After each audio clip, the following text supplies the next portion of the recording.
अस्सलाम वालेकुम। साले दोम के तलबा को मेरी तरफ से अस्सलाम वालेकुम। जैसा कि हमने पिछली दफ़ा आपके इससे पहले की सिलेबस के बारे में हमने डिस्कस किया था कदीम अदब उर्दू का हिस्सा शायरी, जिसमें हमने कोली कुतुब शाह यानी जिन्होंने उर्दू का पहला दीवान मुरतब किया उनके बारे में पढ़ा। इसके अलावा हमने मिर्ज़ा मज़हर जाने जाना जिन्होंने इल्हाम गोई की तहरीक को ख़त्म करके उर्दू शायरी में सादा अंदाज को अपनाया, उनके बारे में मुताला किया। अब हमारा सेमेस्टर जैसे तब्दील होता है तो अब हम कदीम उर्दू हिस्सा शायरी से कदीम उर्दू हिस्सा नसर की तरफ आ जाते हैं। कदीम उर्दू हिस्सा नसर में हमारे पास हम यहाँ पर कदीम अदब उर्दू हिस्सा नसर का सबसे पहले सिलेबस को देखते हैं कि सिलेबस में हमारे पास कौन कौन से टॉपिक्स हैं। यहाँ सिलेबस में हमारे पास सबसे पहले है मिनाजुल आशिकीन नाम से अदबी रिसाला, जिसकी मुसन्निफ मखदूम शाह हुसैनी है।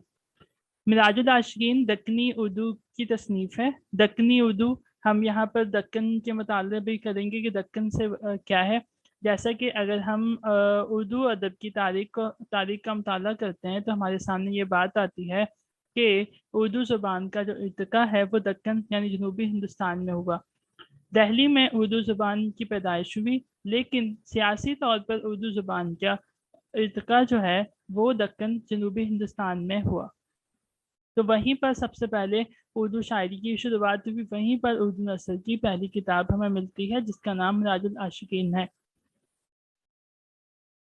सेकंड, नौतर्ज़ मुदस्सा जो है ये शुमाली हिंदुस्तान की तसनीफ़ है। मीर हुसैन अता खां तहसीन ने जो है इसे लिखा था। नौतर्ज़ मुदस्सा जो है किस्सा चहार दरवेश है, जिसे हम सादा नसर में बाखु बहार के नाम से जानते हैं। उसके बाद तीसरी नस्ली तसनीफ़ है मौज़ा कुरान। मौज़ा कुरान जो है उर्दू में लिखा जाने वाला सबसे पहले कुरान पाक का तर्जुमा है, जिसे शाह अब्दुल कादिर ने लिखा था। उसके बाद चौथी तसनीफ़ जिसका हम मुताला करेंगे वो कहानी रानी रेख की और कुंवर उद्दीबान की है। इसके मुसन्निफ इंशाअल्लाह खां इंशा हैं, जो कि बेक पर बहुत बड़े शायर और नस्र निगार भी थे। अब सिलेबस के हमारे पास 4 टॉपिक्स हैं। सबसे पहले हम देखते हैं नस्र क्या होती है, ताकि हमें पता चले कि नस्र से क्या मुराद है।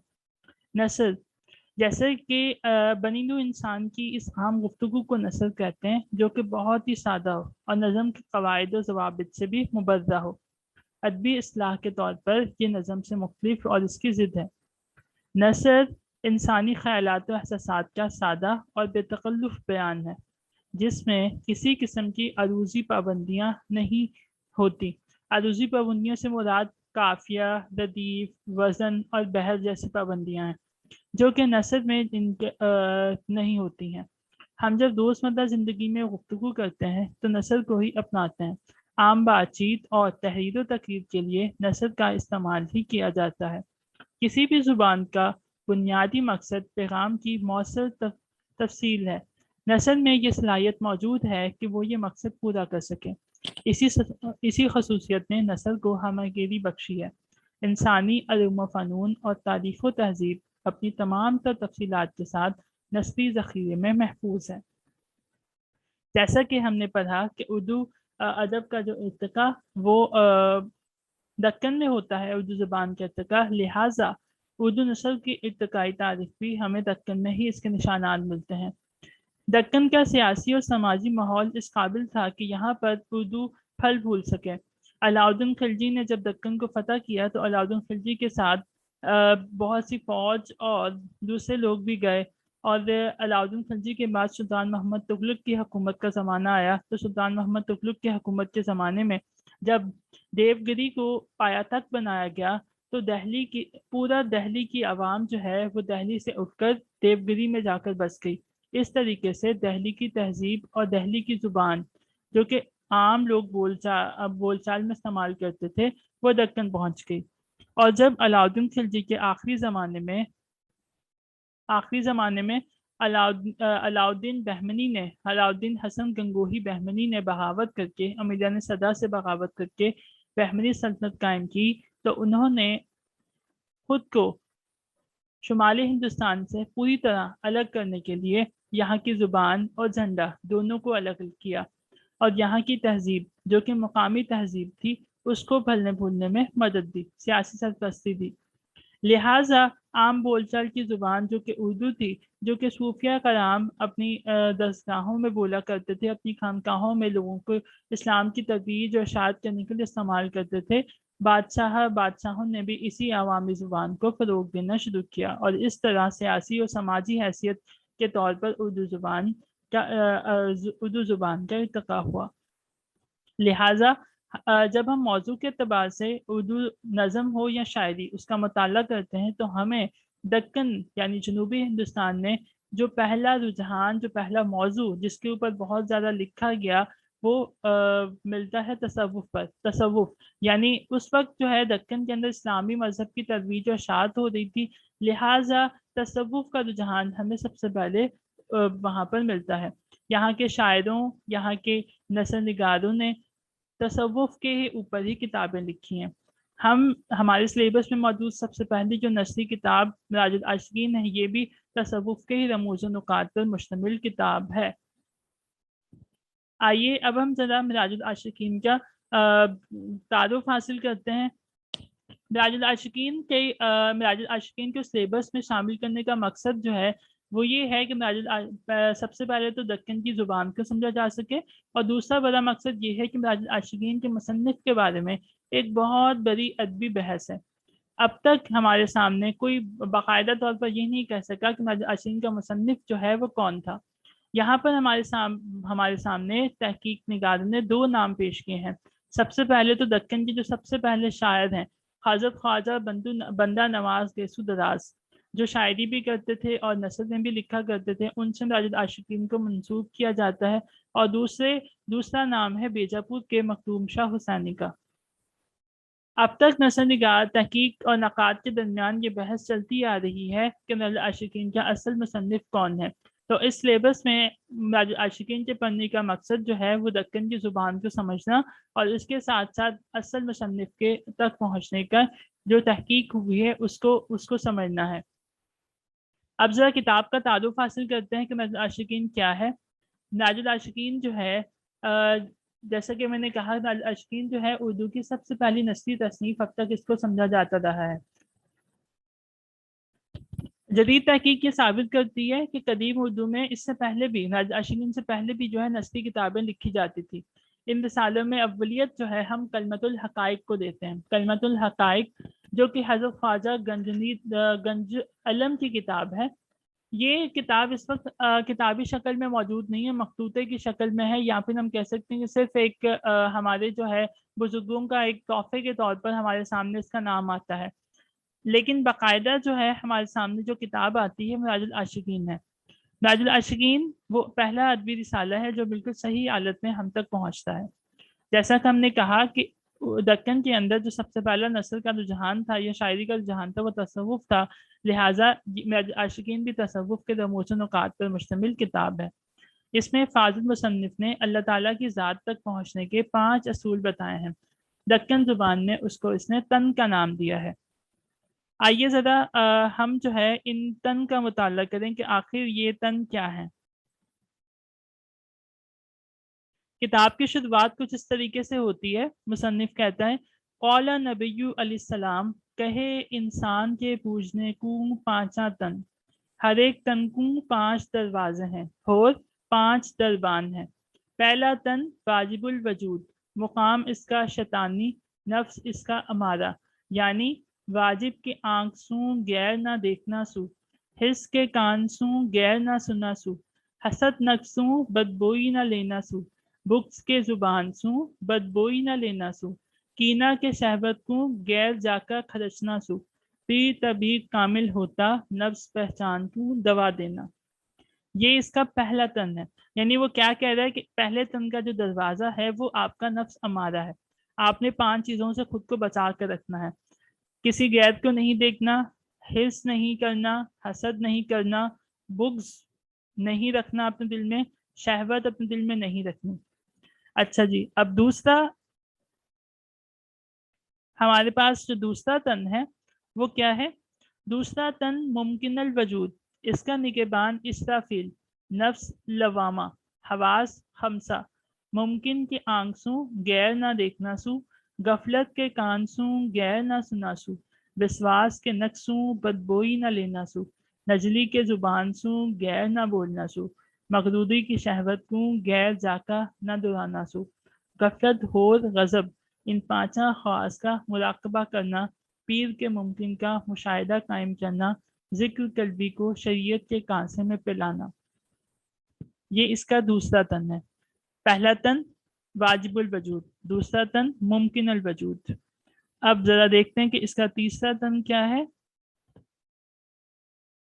तीसरा तन मुमकिनुल वजूद, इसका काबिज करने हारा इजराइल, नफ्स मुतमइन्ना, इसे पांचा पार दे हैं, मुमकिना के आंसू खुदा तरफ न देखना सू, सर का दर्द दोनों कानों सू खुदा का कलाम न सुना सू, तहंड नाक सू खुदाई की बुई न लेना सू, तब जबान सू हक की बाता न बोलना सू, अच्छे शहवत को न संभालना सू कान पे, ऊन पवांचा खास के पूरी बांधना, पीर के मुमकिन का मुशाहिदा करना, जिक्र रूही के शहद में मिलाकर सुगंध के पानी सू पीना, दरगन हुआ मुमकिना का दर्द जाएगा। अल्लाह ताला ने नफ्स के 5 से 7 जो हैं वो तकसीम की है। नफ्स को, हमारे इंसानी नफ्स को 5 से 7 हिस्सों में तकसीम किया है। नफ्स अमारा है जो कि इंसान के गुनाहों की तरफ माइल करता है।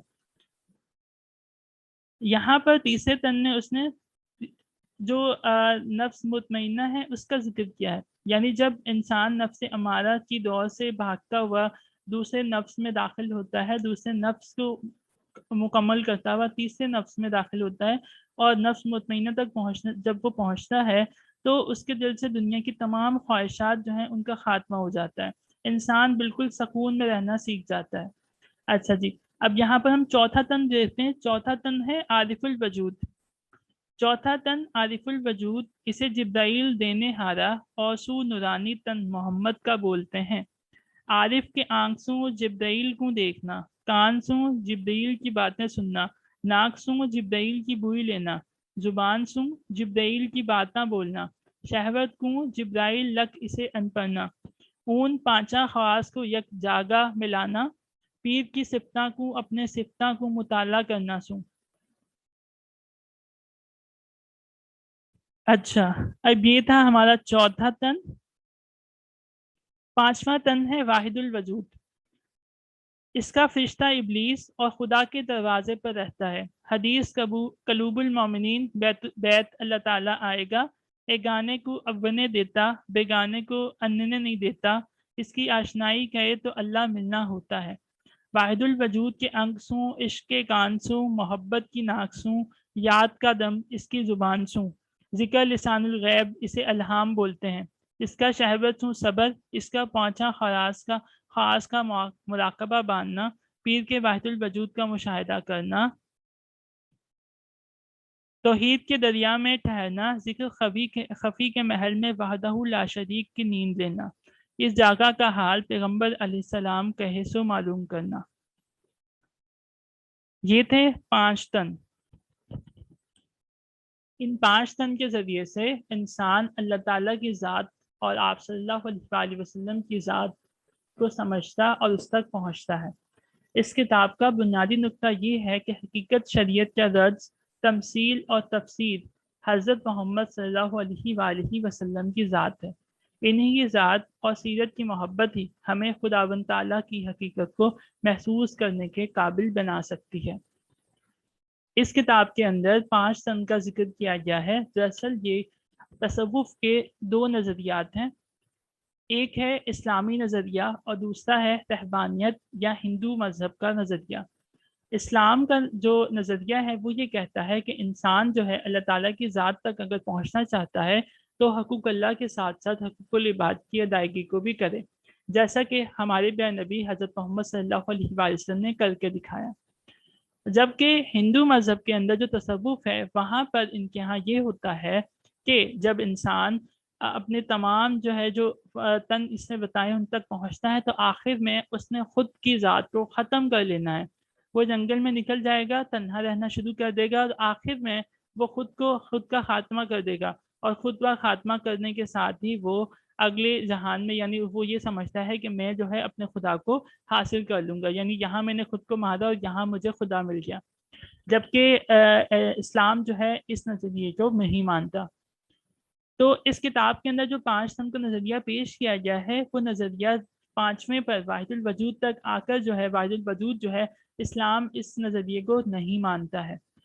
دراصل ان صوفیہ کلام کے اوپر ہندوستان مذہب کا بھی اثر تھا، اور ان کا جو ہم کلام تھے وہ ہندو لوگ ہی تھے، تو لہٰذا واحد الوجود کا نظریہ جو ہے یہاں پر پیش کیا گیا ہے۔